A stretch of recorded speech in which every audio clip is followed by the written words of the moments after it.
কদিন যে আমাদের কীর্তন চলবে বলা যায় না, বুঝলেন কি না? হ্যাঁ, ফাইল বগলে করে নিয়ে চারদিকে ঘুরে বেড়াচ্ছে যদি চাকরি একটা পাওয়া যায়, মানে কোনো রকম করে পেটটা চালাতে হবে। তো ওই MA পাস করেছে, চিড়াখানায় গিয়ে উঠেছে, চিড়াখানায় গিয়ে ফাইল দেখিয়ে বলতেছে স্যার কোনো চাকরি হবে? চিড়াখানার লোক বলে ওটা কি? বলে এটা তো আমি যতদূর পড়েছি ফাইল, MA BEd। যাকে ফাইল দেখাচ্ছে সে ঘুরে বলে দূর, আমি তো 8 পাস, তুই আমাকে ফাইল দেখিয়ে কি বলবি? আমি নিজে 8 পর্যন্ত পড়ছি, তোর MA ফাইল আমি তো পড়তেই পারবো না। তোর চিড়াখানায় তো বাঘ ভাল্লুক নিয়ে কারবার, তোর এখানে কোনো কাজ নেই। হ্যাঁ, আমি আপনাদের এই দক্ষিণ 24 পরগনা সুন্দরবন দেবীপুরে কীর্তনে এসেছিলাম। কমিটিকে বলছিলাম দাদা আমার একটা অনেক দিনের শখ আছে, পূরণ করবেন? বলে কি শখ? মধু নেবেন তো? আলি মধু যদি দেন নেবো, তবে কিনে নিতে পারি। আরেকটা শখ আছে। কি? মানে বাঘ দেখাবেন নাকি? মানে আমি বলতেছিলাম আর কি। বলে যা বলছেন বলছেন, ওইখানে থেমে যান। আল্লাহ কেন? বলে যদি বাঘ সামনে এসে যায় না, মুখ দিয়ে বাঘ বেরোবে নি, বাপ বেরোবে। বাঘ দেখতে? কিসের বাঘ? বাঘ দেখেছেন? আরে কেন? বলে বাঘের ডাক শুনলে মরে যাবেন। আল্লাহ গানের দরকার নেই ভাই, আমাকে ছেড়ে দাও, আমি বাড়ির লোক বাড়ি যাই। ওরে বাবরে, হ্যাঁ বাঘ দেখবেন? কুমির দেখতে চান? ক্ষতি নেই। সুন্দরবনের ক্যাংড়া, সুন্দরবনের লোক খুব খায়, আপনি খান নাকি? না। যদি ক্যাংড়া খেতে চান তো ধরে দেবো, দুটো নিয়ে যাবেন বাড়ি, 1.5-2 কিলো সাইজের হবে, বড় বড়। বাঘের কথা বলবেন, যা বলছেন বলছেন। ও চিড়াখানায় গিয়ে ফাইল দেখাচ্ছে, বলে স্যার আমার কিছু কাজ হবে না? বলে তুই তো বড্ড আমাকে বিরক্ত করতেছিস। বলে একটা কিছু দেন না, পেটের ভাতটা জোগাড় হোক দুবেলা অন্তত। আমার মা বাবা আছে বাড়িতে, ছোট বোন আছে, আমার ভাই আছে, কি করে সংসার চালাবো? বলে আমার সঙ্গে। ওকে ধরে নিয়ে গেল। বলে ওই খাঁচাটা দেখতে পাচ্ছিস? বলে হ্যাঁ। বলে খাঁচায় গিয়ে ঢুকতে হবে। বলে আমি MA পাস করে খাঁচায় গিয়ে ঢুকবো? এই তাহলে আর রোজগার হলো নি। কাজে কিসের লাজ? হোক না যেমন কাজ, মাথায় তুলে নিতে পারি সব কাজেরই সাজ। কি সিনেমায় গান ছিল একটা? বলে কি করব? বলে খাঁচায় শুধু ঢুকলে হবে রে। এদিকে এই খাঁচায় একটা বন মানুষ ছিল জানিস, 6 মাস আগে মরিয়ে গেছে। বন মানুষ তো এখন পাওয়া যাচ্ছে নি। বন মানুষের ছালটা আমরা ছিঁড়ে রেখেছি, তোকে ওইটা পরতে হবে। বলে আবার বন মানুষের ছালও পরতে হবে। আর বলে এইবারে খাঁচায় ঢুকে বসে থাকবি, 10টা 4টে ডিউটি, সরকারি চাকরি তো। তোকে কিছু করতে হবে। মানুষ যখন ওই খাঁচার সামনে দিয়ে যাবে, তুই একটা কাজ করবি। কি কাজ?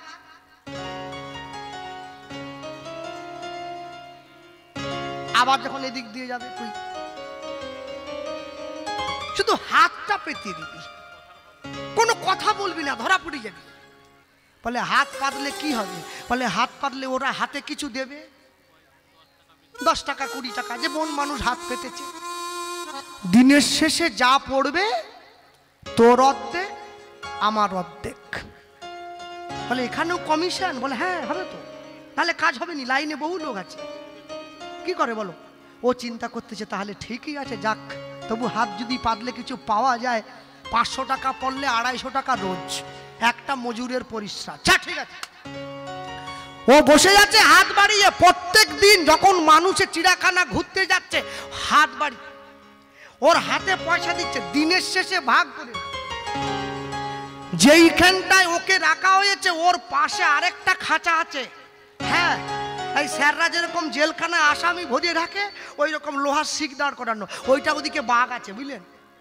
ও মাঝখানে একটা বড় জানলা করা, চাবি তালা দেওয়া, ওই খোপটা সরিয়ে বাঘকে ছুঁড়ে খাবার দিতে হয়। ও যে বাঘকে খাবার দেয় ও তালা লাগাতে ভুলে গেছে, ও তো এপাশে বসে আছে। বন মানুষের ছাল পরা হলে কি হবে? ও তো বন মানুষ না, বাঘ তো মানুষের গন্ধ পেয়ে গেছে। বাঘ এবারে পা করে এগিয়ে আসতেছে। ও দেখলো সর্বনাশ, এখনো যদি মানুষের বেশে না ফিরে আসি তাহলে তো একটু পরে আমি খতম হয়ে যাব।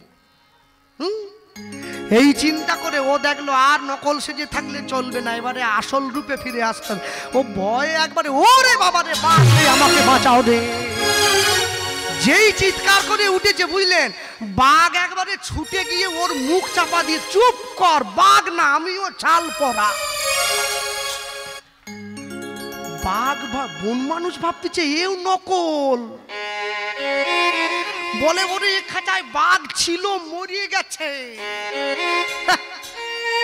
ও বাঘের ছাল ছিঁড়ে রেখেছে চিড়িয়াখানার লোক, সেই ছাল আমাকে পরিয়ে দে। ও তোরও মতো কমিশন সিস্টেম, আমাকে হাত বাড়াতে এইরকম। ওই যেমন করে বন মানুষের ছাল আছে বন মানুষ নাই, বাঘের ছাল আছে বাঘ নাই, তেমনি করে মানুষ আছে মনুষ্যত্ব নাই। হরি বল হরি বল। ছালহীন বাঘ আর মনুষ্যত্বহীন মানুষ এ দুটো এক জিনিস। একদম শেষে গিয়ে কি গৌরাঙ্গ বলিয়া না গেলাম গলিয়া, গৌরাঙ্গ বলিয়া না গেলাম গলিয়া, আমি গৌরাঙ্গ বলিয়া না গেলাম গলিয়া, গৌরাঙ্গ বলিয়া না গেলাম গলিয়া, কেমনে ধরিনু দে, গৌরাঙ্গ বলিয়া না গেলাম গলিয়া, কেমনে ধরিনু রে। ওগো বাসু ঘোষ হিয়া পাশা নদিয়া, বিধি কেমনে গড়িয়াছে, বাসু ঘোষ গিয়া তাই গৌর হরিব পাশানে বাঁধিয়া, কেমনে গড়িয়াছে। ওগো বাসু ঘোষ হিয়া পাশা নদিয়া, বিধি কেমনে গড়িয়াছে, ভালোবাসু ঘোষে গিয়া পাশানে বাঁধিয়া, বলবিধি কেমনে গড়িয়াছে। বলি আমার ভাগ্যে হলো না গো, আমার ভাগ্যে হলো না গো, বলি সবাই তোমার নাম নিল, আমার ভাগ্যে হলো না গো, বলি সবাই তোমার নাম নিল, ওগো আমি পতিত রইলাম পড়ে, আমার ভাগ্যে হলো না গো, এমন পতিত পাবন অবতারে, আমার ভাগ্যে হলো না গো, তোমার নাম বুঝি নেওয়া হলো না। আমার ভাগ্যে হলো না গো, নাম বুঝি নেওয়া হলো, আমার ভাগ্যে হলো না গো, আমার ভাগ্যে হলো না গো, বাসু ঘোষ হইয়া পাশানে বাঁধিয়া, বিধি কেমনে গড়িয়াছে, বাসু ঘোষ গিয়া পাশানে বাঁধিয়া, বল বিধি কেমনে গড়িয়াছে। গৌরাঙ্গ বলিয়া না গেলাম গলিয়া, কেমনে ধরিনু দে, কেমনে ধরিনু দে, বাসু ঘোষ হিয়া পাশান দিয়া, পাশান দিয়া, বিধি কেমনে গড়িয়াছে, বল বিধি কেমনে কেমনে গড়িয়াছে।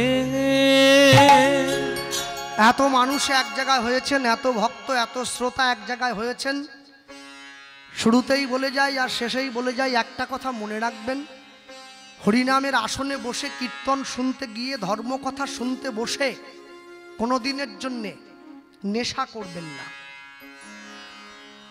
হ্যাঁ, নিজের ধর্মকে সম্মান না করলে অপর মানুষ কিন্তু আপনাকে সম্মান করবে না। আজ পর্যন্ত কোনো মুসলমানকে দেখাতে পেরেছেন? মুসলমানরা সারাদিনে 5 বার নামাজ পড়ে, ভোর 5টায়, দুপুর 12টায়, বিকেল 3টে, বিকেল 5টায়, সন্ধ্যে 7টায়। আমার বাড়ির পাশেও মসজিদ আছে। আজ পর্যন্ত কোনো মুসলমানকে দেখিনি যে মসজিদে নামাজ পড়তে যাওয়ার সময় কোনো মুসলমান বাড়ির ছেলে বা বয়স্ক লোক সে জিন্সের প্যান্ট আর লাল গেঞ্জি পরে মসজিদে যাচ্ছে, দেখেছেন? লুঙ্গি পরে, পাঞ্জাবি পরে, টুপি পরে, তারপরে মসজিদে যায়। আবার লুঙ্গিটা যে পরে তারও নিয়ম আছে, গোড়ালির উপরে তুলে পড়ে, যেমন করে খুশি পড়ে না। তাহলে তারা নিজের কতটা ধর্মকে বুঝছে আমি সেটাই যাচ্ছি না, কিন্তু ও প্রশ্নে আমি যাব না। 10 বছরের মুসলিম বাড়ির ছেলেও যদি মসজিদে যায় একই নিয়ম, লুঙ্গি পাঞ্জাবি, তাহলে তারা তাদের নিজেদের ধর্মস্থানে যাচ্ছে ধর্মের পোশাক পরে। বাঙালি কীর্তন শুনতে আসছে নির্লজ্জের মতো লুঙ্গি পরে বসে থাকে। কেন? কীর্তনের আসনে বসে বিড়ি খায়, খৈনি খায়, ডিম ভাজা খায়। কেন? কে জন্য? হ্যাঁ, নিজের ধর্মকে যদি সম্মান না করেন, সারা জীবন ধর্ম কথা শুনে গেলেও লাভ কিছু হবে না। সবার আগে ধর্মকে সম্মান করুন। বিবেকানন্দ বলেছিলেন না, গর্ব করে বলবে আমি হিন্দু, লুকিয়ে নয়, গর্ব করে বলবে। মনে রাখবেন, আমেরিকার থেকে যারা ইস্কন মায়াপুরে এসছে, নবদ্বীপে গেলে দেখেন না, ইস্কনে গেলে হরে কৃষ্ণ বলতে পারে না, বলে হরে কৃষ্ণ হরে কৃষ্ণ, উচ্চারণই হয় না। কিন্তু দুঃখ কি জানেন, ওরা বলতে পারে না তবু বলে আমি বলতে পারি কিন্তু বলি না। যার বলার দরকার নেই সে বলছে, যার বলার দরকার সে একবারও বলে না। ভাবছ বসে চলবে কিসে, তুমি ভাববার কে? তোমার ভাবনা যিনি ভাবছেন তুমি ভাবো তাকে। পৃথিবীতে যত ধর্ম মত আছে, যত ধর্মপথ আছে, মনে রাখবেন সবাই কিন্তু সনাতনী হয়েই জন্ম নিয়েছি। এখানে আসার পরে একটা করে ভাগ হয়েছে আমাদের সম্প্রদায়, খ্রিস্টান, বৌদ্ধ, জৈন, মুসলমান, পার্সি, ইহুদি, গ্রিস। জন্ম কিন্তু আমাদের সনাতনী হয়েই হয়েছিল, প্রত্যেকের জন্ম। এখানে আসার পরে জাতের বিচার হয়েছে, তার আগে ঈশ্বর কিন্তু সবাইকে একইভাবে জন্ম দিয়েছে। আর পৃথিবীতে মনুষ্য জীব জন্মাবা মাত্রই সে সনাতনী হিন্দু হয়েই জন্মায়। একটা মুসলমান বাড়ির মা যখন সন্তানের জন্ম দেয়, তার সন্তান কি মাথায় টুপি পরে জন্ম নেয়? নেয় না। হিন্দু বাড়ির মাও যে সন্তানের জন্ম দিয়েছে, মুসলিম বাড়ির মাও সেই সন্তানের জন্ম দিয়েছে। তফাৎ কি? হিন্দু বাড়ির মা তার সন্তানের অন্তরে ধর্মটাকে প্রবেশ করিয়ে দিতে পারে নাই। বাস স্ট্যান্ডে এখন আমার নালে গাড়ি হয়েছে, কীর্তন জগৎ তো আজকে নয়, আমার 20 বছর হয়ে গেল। বাস স্ট্যান্ডে দাঁড়িয়ে আছি, কীর্তন গাইতে যাব, তমলুক বাস স্ট্যান্ডের উপরে মোড়ে দাঁড়িয়ে আছি। আমি লক্ষ্য করছি একজন মা এসে দাঁড়িয়েছে, এক হাতে ছেলের হাত ধরা আছে, বোরখা পরে আছে। আরেক পাশে এক মা দাঁড়িয়ে আছে, শাঁখা সিঁদুর পরা আছে, তারও হাতে ছেলে আছে। তাহলে বোঝা যাচ্ছে কে কোন ধর্মের। এমন সময় দেখা যাচ্ছে হিন্দু বাড়ির যে মা তার সন্তানের হাতটা ধরেছিল, তার ছেলেটা কান্নাকাটি করছে, মা আমি একটা চিপস খাবো। ওই যে বাস স্ট্যান্ডে ঘোরে না কচু ভাজা, 10 টাকাটা খাবে। ওর মা আর উদাহরণ পেল না, আমার দিকে তাকিয়ে দেখাচ্ছে, ওই দেখ বৈষ্ণব দাঁড়িয়ে আছে, আমাকে বলতেছে। আর একবার যদি কাঁদিস না, ওই বৈষ্ণবকে ধরিয়ে দেবো, ঝোলায় পুড়িয়ে নিয়ে চলে যাবে। শিক্ষা দিচ্ছে, বুঝলেন? আর যে মুসলিম বাড়ির মা দাঁড়িয়েছিল, কিছুক্ষণ পরে এক বয়স্ক মানুষ দাঁড়িয়েছে, তার গাল ভর্তি দাড়ি, মাথায় টুপি। যখন সেই মানুষটা এসে দাঁড়িয়েছে, সেই মুসলিম বাড়ির মা গিয়ে তার ছেলেটাকে বলছে, খোকা সেলাম আলাইকুম বলো। একে শিক্ষা বলা হয়। আপনি কতটা শিখেছেন এটা বড় নয়, কার কাছ থেকে শিক্ষাটা গ্রহণ করছেন এটা বড়। চোরের সঙ্গে যদি 10 দিন কেউ ঘোরে না, ওর মানসিকতা চোরের মতো তৈরি হয়ে যায়।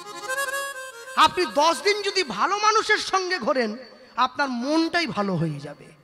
তা যদি না হতো, তাহলে পৃথিবীর সবথেকে দামি কোম্পানির ফোনের মালিক, অ্যাপেল কোম্পানির ফোন, সেই কোম্পানির মালিকের নাম হচ্ছে স্টিভ জবস। তিনি উত্তরাখণ্ডের নৈনিতালে গুরুদেবের আশ্রমে এসে গুরুদেবের কাছে মাথা ঠুকোতেন না, যার কাছে পৃথিবীর সব সুখ আছে। একে ভালোবাসা বলা হয়। ছেলেকে মোটর সাইকেল নয় জীবন দাও, মেয়েকে মোবাইল নয় সংস্কার দাও। জীবনে দুটো টান খুব খারাপ, একটা যৌবনের টান 25 থেকে 40, যাকে আপনারা খাঁজ বলেন, আমি টান বলতেছি। আর ইউটিউবওয়ালা বসে আছে না, ও আবার ছাড়বে, নিতাই এসেছে। বুড়ো বয়সের টান 80-র পর, 85-90-তে গিয়ে মনে হয় একটা 20 বছরের মেয়েকে বিয়ে করতে পারলে ভালো লাগতো। এটাকে বুড়ো বয়সের টান বলে, মানে ও মরবে এইবার। আর যৌবনের টান কোনটা বলুন দেখি? ওই যে মাঝে মাঝে আপনাদের যেতে হয় না, 30 বছরের ছেলে গাড়ি অ্যাক্সিডেন্ট করেছে, গাড়ি তো আপনারা খুঁজেই পাচ্ছেননি, গাড়ি কোথায় আছে? কেন? গাড়ির যা কান ছিল সব মুলে দিয়েছে। ওটা ওর দোষ না, ওটা টান। দুটো ও আগে যাবে। ও যখন রাস্তায় বেরিয়েছে ও চিন্তা করতেছে এরোপ্লেন যদি যায় আমি তারও আগে যাব। ভগবান বলে তুই আগে যদি যাবি তো তোকে আমি আগে নিয়ে নেবো, আয় চলে। আবার মাঝে মাঝে পিছন দিকে একটা চার্জার থাকে, সে আবার চার্জ দেয়, চলো না, কানটা মোলা দেয়, ও আরেকটু জোরে চালায়। হ্যাঁ, জীবনে দুটো জায়গাকে নিজেকে সম্বরণ করা খুব শক্ত। ডাক্তার যদি জেনেই গেল আপনার বাড়ির কর্তা 1 মাস পরে মারা যাবে, ডাক্তারের বলা উচিত ছিল আপনার বাড়ির কর্তাকে একটু হরিনাম শোনান, একটু ভগবানের প্রসাদ পাওয়ান, একটু ঈশ্বরের কথা শোনান। তা না করে ডাক্তার উল্টে আরো বলতিছে যা গিলতে চায় গেলাও। মানে যদিও 1 মাস বাঁচতো, বাঁচবে না, 15 দিনে মরে যাবে। মানুষের জীবনে আশা অনেক, জানেন? লটারির টিকিট কাটছে সবাই, সবাই পাবে না, পাবে যে কোনো একজনা। ভগবানকে ডাকছে সবাই, সবাই পাবে না। বিখ্যাত গান ছিল না, বলো ভালোবেসে সুখী হতে, বলো কে না চায়। রাধা সুখী হয়েছিল পেয়ে শ্যামরায়, আমিও রাধার মতো ভালোই বেসে যাব, হয় কিছু পাবো নয় সবই হারাবো। এই চেয়ে থাকা আর প্রাণে সহে না, সবাই তো সুখী হতে চায়। কেউ সুখী হয়, কেউ হয় না। চাইছে সকলে, কিন্তু সবাই হতে পারবে না। হ্যাঁ, পৃথিবীতে প্রত্যেকটি মানুষের লক্ষ্য আছে। কি লক্ষ্য? তাকান, শিশুর দেখি যে লক্ষ্য মাতৃদুগ্ধ পানে, মাতৃদুগ্ধ পানে। মাতালের লক্ষ্য দেখো মদের ও সন্ধানে, মদের ও সন্ধানে। বানরের লক্ষ্য দেখো ফলেরই বাগান, ফলেরই বাগান। শকুনের লক্ষ্য দেখো ভাগাড়ের সন্ধান, বাগানের সন্ধান। শিয়ালের লক্ষ্য মরা নিয়ে টানা টানি, টানা টানি। নিন্দুকের লক্ষ্য দেখো পরনিন্দা গ্লানি, পরনিন্দা গ্লানি। সতী খুঁজে পুঁজিবারে পতির চরণ, পতির চরণ। অসতীর লক্ষ্য হারে কিসে পরের মন, কিসে পরের মন। এই জগতে বারে বারে যেদিকেতে চাই, যেদিকেতে চাই। পৃথক পৃথক লক্ষ্যের মানুষ মোরা দেখিবারে পাই, দেখিবারে পাই। কারো লক্ষ্য উচ্চ, কারো নীচ, অতি ঘৃণ্য, অতি ঘৃণ্য। কেহ বা বিদ্রুপের পাত্র, কেহ ধন্য ধন্য। কেহ ধন্য ধন্য। সব লক্ষ্য মাঝে কার লক্ষ্য শ্রেষ্ঠ বলে মানি, শ্রেষ্ঠ বলে মানি। যার লক্ষ্য পরম পিতার রাঙা চরণ দুখানি, রাঙা চরণ দুখানি, চরণ দুখানি। জীবনের লক্ষ্যকে নির্ধারণ করে নিতে হয়। লক্ষ্য নির্ধারণে ভুল হয়ে গেলে আপনার জীবনটাই ভুল পথে চলে যাবে। তাই সব সময়ের জন্য চাইবেন জীবনের লক্ষ্যকে এমনভাবে নির্ধারণ করবেন, কোনো কিছু এই লক্ষ্য পথে যদি বাধা হয়ে আপনাকে থামিয়ে দেওয়ার জন্য আসে, যেন থামিয়ে দিতে না পারে। যেখান থেকে আমরা এসছি, আমার বাড়ি হচ্ছে পশ্চিম মেদিনীপুর, যাকে এক কথায় আপনারা জঙ্গলমহল বলে জানেন, মাওবাদী মাওবাদী। হ্যাঁ, অনেক দূর আমার বাড়ি। পূর্ব মেদিনীপুর আপনাদের দীঘা হেরিয়ার থেকে 120 কিলোমিটার যেতে হয় আমার বাড়ি, একদম লাল মাটির জায়গা। হ্যাঁ, তো যাই হোক, আমাদের এই পশ্চিম মেদিনীপুর জেলাটা শেষ হয়ে গেলে একটা জেলা পড়ে, জেলাটার নাম হচ্ছে বাঁকুড়া জেলা। এই বাঁকুড়াতে একটা বড় গ্রাম আছে, যে গ্রামটার নাম হচ্ছে বিষ্ণুপুর। অনেকে গিয়েছেন, অনেকে কর্মসূত্রে নামও শুনেছেন। বিষ্ণুপুরের নামে একটা রেলওয়ে প্ল্যাটফর্ম পর্যন্ত আছে। বিষ্ণুপুর স্টেশনে খড়গপুর থেকে যাওয়া যায় ট্রেন ধরে, হ্যাঁ, 15 টাকা ভাড়া লাগে। খড়গপুর থেকে বিষ্ণুপুরে গিয়ে প্ল্যাটফর্মে নেমে টোটোওয়ালাকে যদি 20 টাকা দেন, ও আপনাকে বিষ্ণুপুর গ্রামে নিয়ে যাবে। আপনি যদি দেখেন বিষ্ণুপুর গ্রামে যখন ঢুকবেন, ঢোকার সময় দেখবেন রাস্তার ওপরে বড় করে সাইনবোর্ড দেওয়া আছে, ওখানে লেখা আছে আপনি ঐতিহাসিক বিষ্ণুপুরে প্রবেশ করছেন। আর যখনই আপনি গ্রামের মধ্যে ঢুকলেন, ঢোকা মাত্র দেখবেন রাস্তার দুদিকে গ্রামের মা বোনেরা পোড়া মাটির তৈরি জিনিস বিক্রি করছে। মাটির শঙ্খ, মাটির কড়া, মাটির হাঁড়ি। হ্যাঁ, বিষ্ণুপুরে পোড়া মাটির জিনিস গোটা জগৎ বিখ্যাত, সবাই জানে সব। এবং মাটির শঙ্খ পাওয়া যায়, যেটা জগতে কোথাও পাওয়া যায় না। সে শঙ্খ আবার বাজে রীতিমতো, ওটা ওদের কাজ, ওটা বিক্রি করে ওরা সংসার প্রতিপালন করে। আর এই বিষ্ণুপুরে আরেকটা ভগবানের বিগ্রহ আছে। আজকে আপনাদের এইখানে রাধাকৃষ্ণের যে মূর্তি বানিয়েছেন আপনারা, এটা কোনো না কোনো মিস্ত্রিকে দিয়ে বানানো। এটা পুজো মেলা শেষ হয়ে গেলে আবার নতুন করে আগামীতে বানাতে হবে। বিষ্ণুপুরে যে মদনমোহন বলে ভগবান বসে আছে সিংহাসনে, আজকে 450 বছর ধরে একই আসনে বসে আছে। না কেউ রং করেছে, না কেউ অঙ্গরাগ করে, না কেউ সিঙ্গার করে। আপনি যদি কালকে সকালবেলা গিয়ে দেখেন, আপনি দেখলে ধরতে পারবেন না যে 450 বছর বয়স হয়েছে। আপনি ভাববেন এটা এইমাত্র কিনে এনে কেউ বাজার থেকে বসিয়ে দিয়েছে। হ্যাঁ, আবার গরম, এই যে গরম পড়েছে, বিষ্ণুপুরে যে মদনমোহন আছে তার গা থেকে ঘাম হয়। হ্যাঁ, মনে রাখবেন সব সময়ের জন্য ঈশ্বর কিন্তু আছেন। আমরা দেখতে পাই না, অনুভব করতে পারি না। কেন?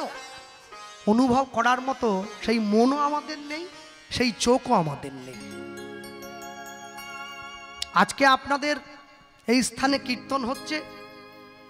আজকে রাত্রিবেলা আপনাদের গ্রামের যে পঞ্চায়েত প্রধান আছে, তাকে স্বপ্ন দিয়ে ভগবান বলল কালকে ভোর 3টের সময় এই মাঠে, যে মাঠে কীর্তন হলো, এই মাঠে তোমরা সকলে আসবে, গ্রামবাসী। আমি আসবো এই মন্দিরে। যারা যারা আমাকে ভালোবাসো তারা মালা নিয়ে আসবে, আমাকে মালা পরিয়ে দেবে, আমি খুশি হব। মানুষে মালা গেঁথে নিয়ে ছুটে চলে যাচ্ছে, মায়েরা পর্যন্ত। ফুলের দাম আকাশ ছোঁয়া হয়ে গেছে, ভগবান আসতেছে। এই গ্রামে এক বয়স্ক মা ছিল, সে কুমড়ো ফুল তার খড়ের চাল থেকে পেড়ে কুমড়ো ফুলের মালা গেঁথে নিয়ে যাচ্ছে। তার বিশ্বাস হয়নি। গ্রামের লোক বলতে, ঠাকুমা ভগবানকে লোক গোলাপের মালা দেয়, তুমি যে কুমড়ো ফুলের মালা নিচ্ছ, ওটা তো কাঁটা আছে গো। বলে আমার কি 3 মাথা এক জায়গায় এমনি হয়েছে রে? হ্যাঁ, তোরা কি ভাবলি তোদের কথা মতো আমি অত টাকা দিয়ে মালা নিয়ে যাব? শোন, যদি ভগবান সত্যি সত্যি আসে, তাহলে এই কুমড়ো ফুলের মালাই আমি ঠাকুরের গলায় পরাবো। আর যদি ঠাকুর আসবে বলে দিয়ে 2 নম্বরই করে, না আসে, তাহলে বাড়িতে আমি বেসন গুলে রেখে এসেছি। বাড়ি গিয়ে মালার থেকে ফুল আলাদা করে বেসনে ডুবিয়ে বড়া ভেজে খেয়ে থবো। আমি লস করব না। মানুষ লস করে না মোটে, সব দিকে লাভ করবে, ক্ষতি কোনো করবে না। হ্যাঁ, উড়ে বাপরে, মাধ্যমিক পরীক্ষায় মেয়েরা ফেল করেছে, মায়েরা গিয়ে হেডমাস্টার মশাইকে ঘেরাও করছে, আমার মেয়ে ফেল করলো কেন? কেন ইংরেজিতে 2 পাবে? আপনি বলুন। পুলিশ যে বলতেছে আপনি বাড়ি চলে যান, পরীক্ষা তো আপনি দেননি, আপনার মেয়ে দিয়েছে। না, আমাকে বলতে হবে। তার মা আবার সাক্ষী দিচ্ছে, আমার মেয়েরা ইংরেজিতে মেসেজ করে, ইংরেজিতে কত ছেলেকে আই লাভ ইউ লিখে পাঠায়। তখন ফেল করলো নি, এখন ফেল করতেছে। আরে ইংরেজিতে মেসেজ করা, ইংরেজিতে পরীক্ষায় লেখা, দুটো এক হয়ে গেল। হ্যাঁ, ডাক্তার গিয়ে বসে আছে চেম্বারে, রুগী গিয়ে বলতেছে ডাক্তারবাবু আমার শুধু আম পড়তিছে। ডাক্তার বলে তো আম পড়তিছে, আমি কি করব? বাড়ি গিয়ে যা, গরুর দুধ গরম করে দুধ দিয়ে গুলে খেয়ে তো, আমার দুধ খেতে খুব ভালো হয়। বলে ও আম না, আমাশার আম। তুই আবার ছাড়ি নিলে না বাবা। হ্যাঁ, বলে ও আমাশার আম? বলে হ্যাঁ ভিতরে আয়। ডাক্তার বলতেছে আমি ভাবছি ফজলি আম গাছ থেকে পড়তেছে। ও বলে না না আমাশার আম পড়তেছে। কোথার থেকে পড়তেছে আর বলবো নি, ওটা বুঝে নেন সবাই। হ্যাঁ মনে রাখবেন, যে মদন মোহন দাঁড়িয়ে আছে বিশ্বাসে মিলায় বস্তু তর্কে বহুদূর। আগে বিশ্বাস করতে হবে তো। হরিসভায় বসে সান্ধ্যকালীন কীর্তনে পণ্ডিত জ্ঞানীগুণী জন শিক্ষিত সমাজের সম্মুখে দাঁড়িয়ে সাধুগুরু বৈষ্ণব সমীপে আস্বাদিত গীতজ্ঞ লীলা মাধুর্য তত্ত্ব তথ্যের মধ্যে দিয়ে লীলা পুরুষোত্তম বিষ্ণুপুরে মদন মোহন। হরি বল হরি বল। হ্যাঁ, আর মায়েদেরকে বলবো দয়া করে নিজেদের মধ্যে কান ভাঙাভাঙি বন্ধ করবেন, কথা বলবেন। আপনারা খুব কথা বলেন, আমি দেখেছি। যত কথা বলবেন ব্যথা বেরিয়ে যাবে। কথা বলবেন না, কথা অল্প। বাবাদের নিয়ে ভয় নাই, মায়েদের নিয়ে ভয়। কেননা বাবারা উঠে গেলে একজনে যায়, মায়েরা উঠে গেলে তো একজন যাবে নি, 3-4 জন টেনে নিয়ে চলে যাবে। মানে নিজেরও গেল, যেগুলোর হচ্ছিল ওগুলোরও মাথা খেলো। যাক, আমি বলতে গিয়ে সবার আগে বলবো যারা এই স্থানে বসে আছেন সকলে এক জায়গা হয়ে, হ্যাঁ, এই বিষ্ণুপুরে আজ থেকে 450 বছরের বেশি পূর্বে, আর প্রথমে বলতেই পারি বিষ্ণুপুর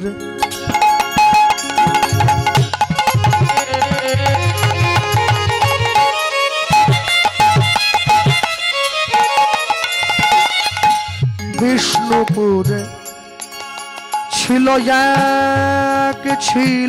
এক উলুধ্বনি নিতাই গৌর হরি বল।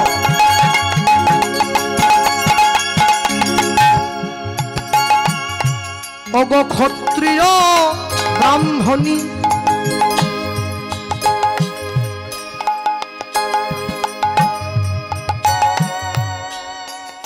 দেবদ্বিজে ভক্তি সদাই ভক্ত শিরোমণি নিতাই গৌর হরি বল। বিষ্ণুপুরে বিষ্ণুপুরে ছিল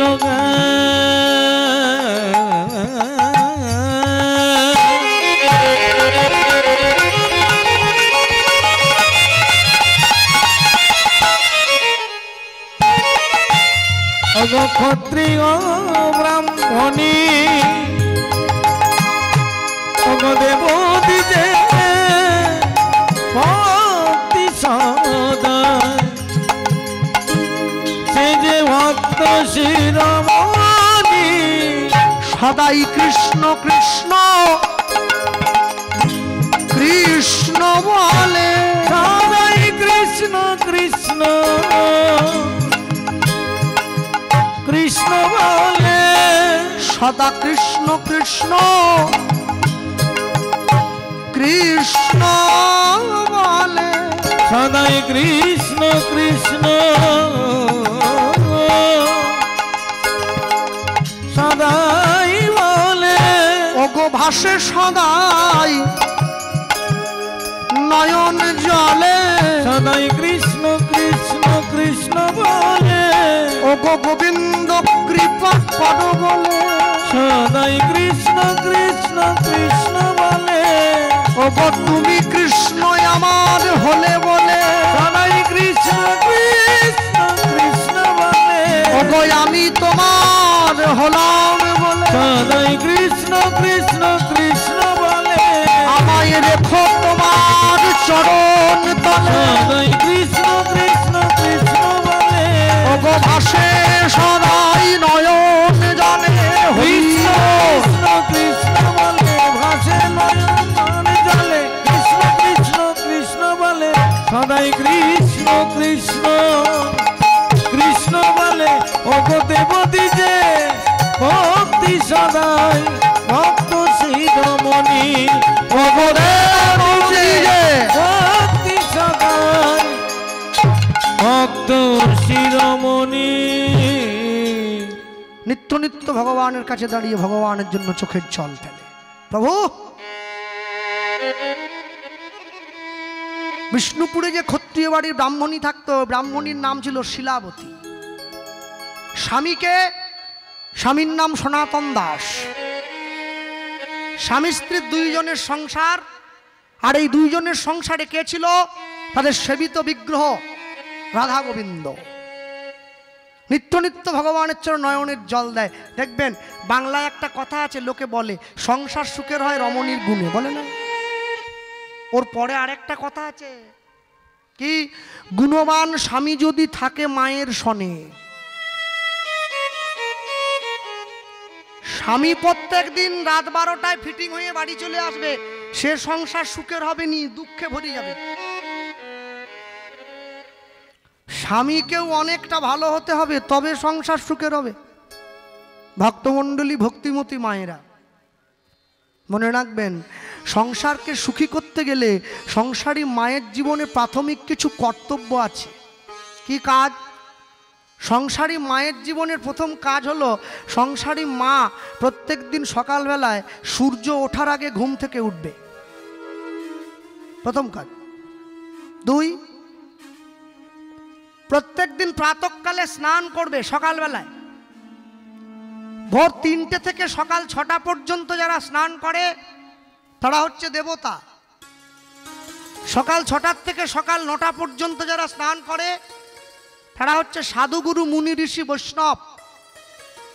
সকাল 9টার থেকে বেলা 12টা পর্যন্ত যারা স্নান করে তারা হচ্ছে মানুষ।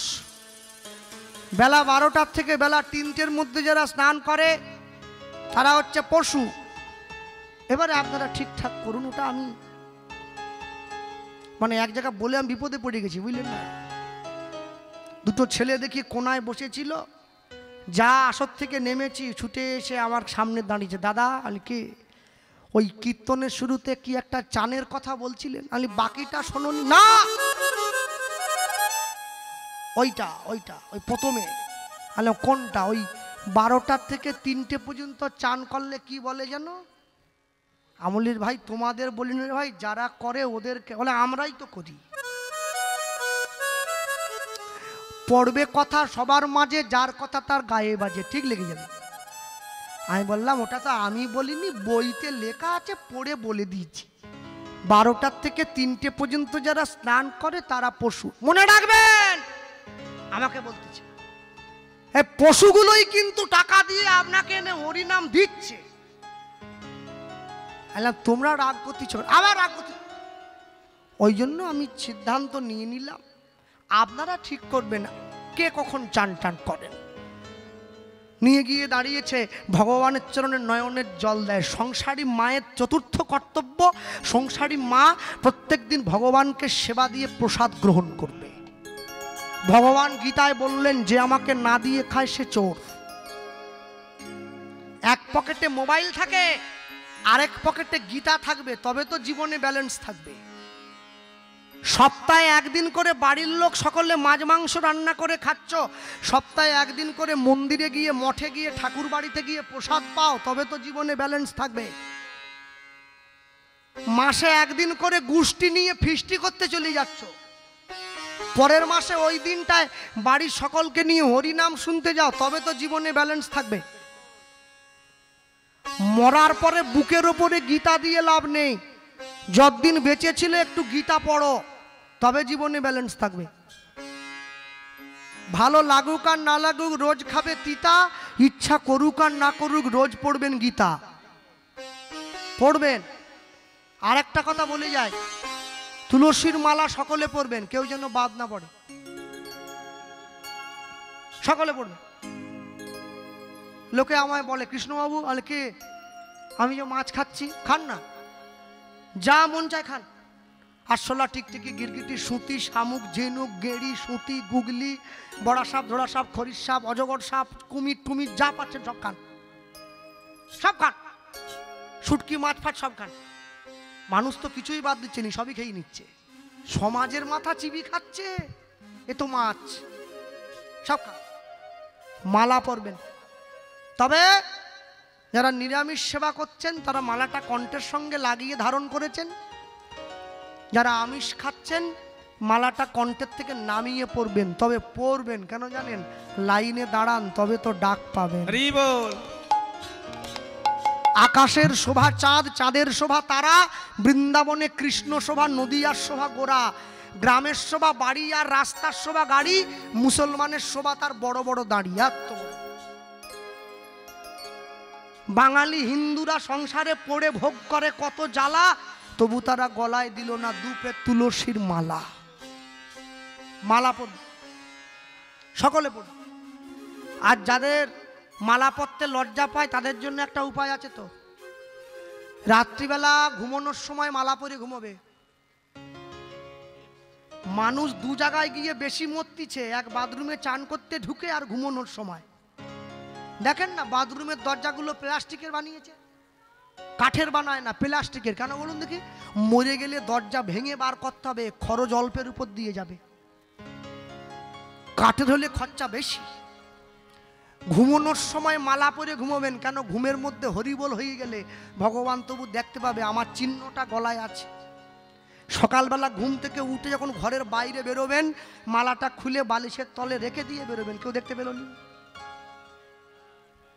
কি? মালাও পরা হলো, লোক জানতেও পারলো না। একদিন, দুদিন, 3 দিন, 4 দিনের দিন দেখবেন গলার মালা গলায় রয়ে গেছে, আপনি ঘরের বাইরে চলে এসেছেন। হ্যাঁ, মানুষের সঙ্গে প্রেম করলে প্রেম কমে যায়, ভগবানের সঙ্গে প্রেম করলে প্রেম বেড়ে যায়। 1 লাখ টাকা বেতন পায় যে মাস্টারমশাই, তার বউ তাকে গিয়ে বলতেছে তুমি আমার জন্য কি করলে। আর যে টোটো চালায় তার বউও বলছে তুমি আমার জন্য কি করলে।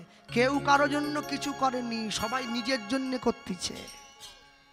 হ্যাঁ, আমরা তো নামতে নামতে এত নিচে নেমে গেছি, মরে গিয়ে পর্যন্ত সংসারকে বাঁচাতে চাইছি। আমি LICর কথা বলছিলাম, বেঁচে থাকলে 20 লাখ, মরে গেলে 40।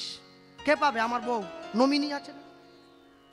আমার কাছে কথা হলো আমি 40 লাখ টাকা ও পাচ্ছে, 40 লাখ টাকা আমার বউ তুলে নিয়ে আরেকটা গোপাল কৃষ্ণ পাল খুঁজে নিবে, আমার কি হবে? পাগলে নিজের ভালো বুঝতেছে, মানুষে তাও বোঝে না। হ্যাঁ, গ্রামে মহোৎসব হবে, গ্রামে হরিনাম হবে, গ্রামে কীর্তন হবে, সকলে ভিড় করে ছুটে যাবে, তবেই হিন্দুত্ব রক্ষা হবে, না হলে কিন্তু হবে না। আর যে সমস্ত সাধুগুরু বৈষ্ণবজন এসেছেন, আমি আপনাদেরকে বলবো সব সময়ের জন্য সাপ যদি কামড়াতে আসে, সাপকে বলবেন নাকি হরে কৃষ্ণ বল, একটু খিচুড়ি নে, একটু চরণামৃত নে, একটু তিলক কর, বলবেন? সাপকে পিটাবেন। অস্ত্র যদি না ধরেন রাষ্ট্র হারিয়ে ফেলবেন, শাস্ত্র যদি না পড়েন সংসার হারিয়ে ফেলবেন। সব সঙ্গে রাখতে হবে। একটা মুসলমান বাড়ির ছেলেকে একটা চর দিয়ে দিলে গোটা মুসলমান পাড়া ঝাঁপিয়ে চলে আসে, আমাদের ছেলেকে মারলেন কেন? একটা হিন্দু বাড়ির লোক পা ভেঙে রাস্তায় পড়ে থাকলে ওকে বাঁচাবার জন্য কেউ যায় না, সকলে মোবাইলে ছবি তুলে ফেসবুকে দেয়। কেন? যার জন্য আমাদের ধর্মের এই পরিণতি হয়েছে। জাতি বিপদে পড়লে ব্রাহ্মণ, ক্ষত্রিয়, বৈশ্য, শূদ্র, হাড়ি, মুচি, মেথড, গম, টেলি, কামার, চামার সবাই এক জায়গায় দাঁড়িয়ে পড়বেন, এক হয়ে বাঁচবেন। কেন? 10 লাঠি 1 বোঝা। একতাই কিন্তু মহাসম্পদ। যদি একতা রাখতে না পারেন, জগতে কিন্তু সব বিনষ্ট হয়ে চলে যাবে। আজ আমি বলে গেলাম, 20 বছর পরে হলেও কথাটা মিলিয়ে নেবেন আপনারা। একতা রাখবেন, আর জীবনে সব সময়ের জন্য লক্ষ্য রাখবেন এই হরিনামটা যেন বন্ধ হয়ে না যায়। এটাই কিন্তু হিন্দুদের এক হওয়ার মতো শেষ জায়গা। এই হরিনামের ছেঁড়া চট, এটা যেন বন্ধ হয়ে না যায়। ভক্তমণ্ডলী, ভক্তিমতী মায়েরা মনে রাখবেন, আমাদের পশ্চিম মেদিনীপুরে ঘাটাল বলে একটা জায়গা আছে, সেখানে ভাগবত পাঠ করতে এসেছিলেন বৃন্দাবন থেকে একজন ভাগবত পাঠক, তার নাম হিরণ্ময় গোস্বামী মহারাজ। তিনি রাত্রিবেলায় প্রসাদ পেয়ে একটু পায়চারি করছিলেন, অন্ধকারের দিকে ফাঁকে গিয়েছেন। 3-4 জন মুখে কাপড় বেঁধে এসে তার হাতটা কেটে দিয়েছে, শিখাটা কেটে দিয়েছে, জটা কেটে দিয়েছে, গলায় দড়ির ফাঁস লাগিয়ে তাকে টানতে টানতে নিয়ে যাওয়া হচ্ছে মেরে ফেলার জন্য। কারণ কি জানেন? হিন্দুদের একতা নাই। মনে রাখবেন, বিপদের দিনে যে পাশে এসে দাঁড়ায় তাকে বন্ধু বলে বলা হয়। বিপদের দিনে নিজের পকেটের পয়সা দিয়ে যে আপনার উপকার করে ওকে বলে বান্ধব। আপনার আত্মার সঙ্গে যদি তার আত্মার মিল হয় তখন সে আপনার আত্মীয়। আত্মীয় যদি আপনাকে গোবিন্দচরণে নিয়ে যায় তখন সে আপনার পরমাত্মীয়। আর যে লোকগুলো 6 মাসে 9 মাসে করে এসে আপনার বাড়িতে পোলট্রি মুরগি খেয়ে আপনাকে গাল দিয়ে বাড়ি যায় ওকে বলে কুটুম।